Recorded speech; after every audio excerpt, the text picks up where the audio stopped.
McGrain and his great friend Kenny Dalglish would embark on a career at Celtic, which through time would reward them with honours their talent deserved. The memories of signing for Celtic seem distant in Danny's mind. Danny McGrain didn't beg for applause. He didn't run from tackles. And he didn't flinch when football turned its back on him. They cracked his bones, dropped him when it mattered, and sent him out the back door like he was just another name. He didn't answer with words. He answered with silence and survival. He took everything they threw at him, the kicks, the disease, the betrayal, and gave them 17 years of loyalty they never truly repaid. They tried to slow him down. They tried to write him off. They tried to forget him, but he didn't forget them. 5 names left bruises that never healed, and each one still sits in his legacy, whether they like it or not. Subscribe now, because this isn't about medals or memories. This is about pain, cold decisions, and the kind of silence you only earn when they spent years trying to erase you. There were faster wingers, there were flashier ones, but none ever got inside Danny McGrain's head the way Arthur Graham did, because Graham didn't need to beat you. He just needed to follow you. And land. Late. Not reckless, not dangerous, just late enough to leave something behind. He did it after the pass, after the clearance, after the crowd looked away. McGrain remembered it. The hardest opponent for me was Arthur Graham of Aberdeen.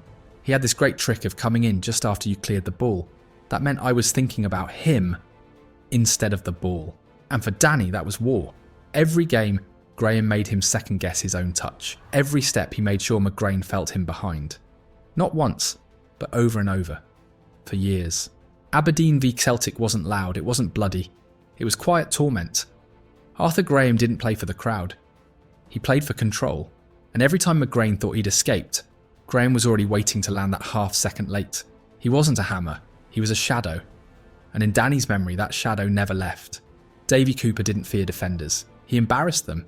He slowed the game down just to humiliate you. He twisted bodies for fun. He didn't run past you, he walked past you. But Danny McGrain wasn't like the others. He didn't fall for the dragbacks, didn't dive in, didn't chase shadows. He just stood there and took the sting out of the artist. It didn't happen once, it happened for years. Old firm after old firm, Davy Cooper, Rangers, Danny McGrain, Celtic. 2 men, 1 wing, no space. And behind the beauty, there was blood. McGrain didn't hack him. He contained him, strangled the rhythm, made him restart every attack from scratch, made him suffer. Years later, Cooper said it himself. Danny McGrain made my life a misery, on a regular basis. That's not disrespect. That's confession. Even artists remember who cut their canvas. There was no friendship, no handshake. Just the weight of rivalry. And for Cooper, the weight never lifted, because McGrain didn't stop him with brilliance. He stopped him with silence, with positioning, with presence, with 17 years of knowing where to stand and when to shut you down. Davy Cooper made defenders disappear. Danny McGrain made sure he remembered his own name. March 1972, Brockville Park, the ball was there, and so was Doug Somner. One clash of heads, one sharp snap, and the silence that followed was louder than the crowd. Danny McGrain didn't scream, didn't wave for help. He tried to walk it off and collapsed before the tunnel. Fractured skull, blackout, ambulance. They thought it was over. He woke up disoriented, halfway between a memory and a warning, the kind of injury that steals careers. And for a moment, everyone thought it had stolen his. Doug Somner wasn't malicious, but that didn't change the noise inside McGrain's head, because once your skull cracks, so does your rhythm, your balance, your certainty. Your fear of the next one never fully leaves. He missed games, missed months, watched others take his place, and had to learn to trust his own body again, in a sport that doesn't wait for recovery. When he came back quieter, but harder. Because once the game nearly ends you stop wasting time trying to explain how it feels. Doug Somner's name never went on a list, never made the headlines. But in McGrain's body, that name still echoes. Some damage never needed revenge. It just stayed. It didn't look like much at first. A coming together. A fall. A sharp shift in the angle of a leg. But when Kenny Watson clashed with Danny McGrain, the silence hit fast. Early 80s, Partick Thistle versus Celtic. One moment he was leading the line from right back. The next, he was on the ground.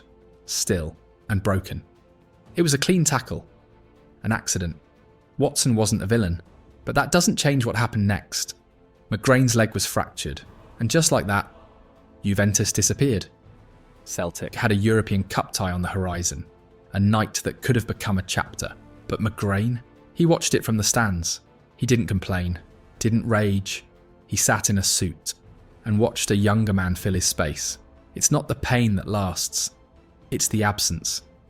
The dressing room without boots, the bus without the armband, the roar of a stadium that used to call your name, but doesn't need you tonight. Kenny Watson's name was never written in anger, but it's still written in the margin of McGrain's career. Next to the tie he missed the night he lost, and the chance that never came again. Spain 1982, the final World Cup of Danny McGrain's career. He was captain, leader of men, trusted for over a decade, and then left out. First match Scotland versus New Zealand, McGrain starts. Second match against Brazil. The team is read aloud. No McGrain, no armband. Graham Souness would wear it now. David Nari would play at right back. McGrain, he would watch. He didn't speak out, didn't call the press, didn't storm down the tunnel. He just stood up and clapped for the man taking his place. That's what the headlines saw. But the silence didn't mean peace. Behind it sat 17 years of loyalty, dragged down by one decision from a man he respected, Jock Stein. The same manager who built Scotland's pride, now made his quietest soldier invisible on the world's biggest stage. McGrain never said a bitter word. He always called him Mr. Stein, always respectful, but he never forgot. Because once they take your armband, they don't give it back. And no matter how hard you've fought, you never get to rewrite who stood there when the anthem played. In a game that never said sorry, Danny McGrain got his reminder from the only man he never expected it from. He felt it in the World Cup. The thirst, the weight dropping from his body. The way his legs betrayed him mid-run. Danny McGrain didn't know it yet, but something was killing him. He lost 2 stone in weeks, couldn't stop drinking water, couldn't stay sharp, couldn't breathe right. When Scotland were knocked out of the 1974 World Cup, he flew home broken and found out the truth. Diabetes. Undiagnosed, it could have taken him. He later said the early World Cup exit saved my life, and somehow he still came back, still played, still dominated the right flank, against men who didn't know they were chasing a ghost held together by injections and willpower. But disease doesn't end after one round. In 2002, McGrain was found slumped unconscious in his car on a Glasgow street. Blood sugar crash.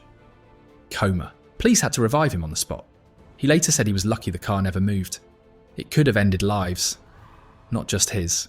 Then in 2014, while coaching at Celtic, he suffered a minor heart attack. Another collapse. Another battle. Another quiet comeback. There were no headlines. No scandals. Just pain. Needles. Emergency rooms. And every time, he came back like nothing happened. Because the game never made room for weakness, and Danny McGrain never gave it the chance. 7 league titles, 5 Scottish Cups, 2 League Cups, hundreds of games, 1 armband, and then nothing. In May 1987, Danny McGrain was released by Celtic, given a free transfer, no press conference, no explanation, no delay. He was one day away from marking 20 years with the club. One day. It didn't matter that he'd been their captain. Didn't matter that he played through a fractured skull, a broken leg, diabetes and 2 decades of silence. The decision was made. Quietly. Efficiently. He hadn't retired. He wasn't limping. He wasn't asking for favours. He just wanted to play. And Celtic decided that he wouldn't do it there. He signed with Hamilton Academical, a smaller name, a smaller crowd, but a club that still saw value in him. He helped them win promotion. No media noise, no victory lap. Just work. Years later he came back to Celtic as a coach, smiled when called upon, wore the tracksuit, and never mentioned what they did. He stood next to managers who hadn't watched half the battles he'd fought. And still, he stood proud.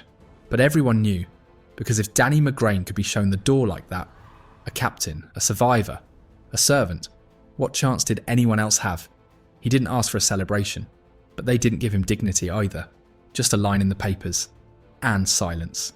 He played more than 500 games for Celtic, lifted every trophy they offered, captained the club, led them through wars, and when it ended, there was no roar, no gold watch, no thank you.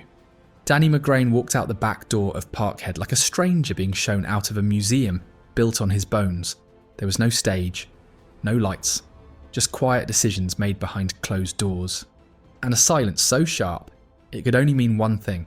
They'd already moved on. Some said his style was too quiet, too humble, too invisible in a world that only sees flash. But ask any man who marked him, and they'll tell you what the fans forgot. McGrain didn't need noise to dominate. He made legends disappear without raising his voice. And yet the real fans never forgot. The ones who still whisper his name when they speak of greatness. The ones who remember the stare, the tackles, the silence that followed when he shut down glory. Now 75, still loyal, still present. 3 daughters, 1 lifelong partner. A brother who played the game but never reached the myth. He doesn't coach full-time, but he still teaches. Not with tactics, with silence, with scars, with the kind of presence that never had to ask for respect. Subscribe now, because while others chased headlines, Danny McGrain built something rarer. Quiet respect, earned in war, remembered in silence. This is the price of playing without applause. And being unforgettable anyway.